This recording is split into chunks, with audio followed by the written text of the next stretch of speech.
माणिकराव कोकाटे यांनी क्रीडा मंत्री पदाचा राजीनामा दिला आणि महाराष्ट्राच्या राजकारणात खळबळ उडाली। याआधी त्यांचे कृषी मंत्री पद काढून घेण्यात आले होते, पण आता फक्त मंत्रिपदच नाही तर आमदारकी देखील जाण्याची शक्यता आहे। 30 वर्षांपूर्वीच्या प्रकरणामुळे कोकाटेंचे राजकीय अस्तित्व पणाला लागले।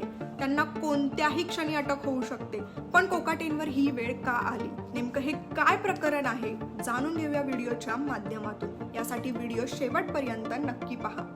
धनंजय मुंडे यांच्यानंतर आता माणिकराव कोकाटेंना मंत्रिपदाचा राजीनामा द्यावा लागला। हे प्रकरण फक्त राजीनाम्यापुरते मर्यादित नाही, तर कोकाटेंची आमदारकी देखील धोक्यात आली आहे।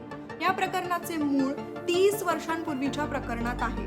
1995 मध्ये कॅनडा कॉर्नर परिसरात नियमबाह्य घर लाटल्याचा आरोप त्यांच्यावर आहे। त्याचबरोबर अल्प उत्पन्न गटातील घरं बनावट कागदपत्रांच्या आधारे लाटल्याचा ठपका।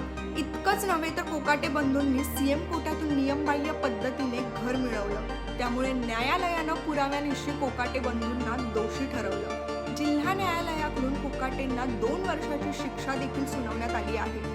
आणि लोकप्रतिनिधी कायद्यानुसार आमदाराला कोर्टानं दोषी ठरवल्यानंतर आमदारकी रद्द होणं आवश्यक असतं। त्यामुळे आता कोकाटेंच्या अडचणीत वाढ झाली आहे। माणिकराव कोकाटेंची आमदारकी जाणार की नाही? कोकाटेंना अटक होणार की नाही? खरंच त्यांना 2 वर्षाची शिक्षा होणार का? याकडे सगळ्यांचं लक्ष लागून आहे।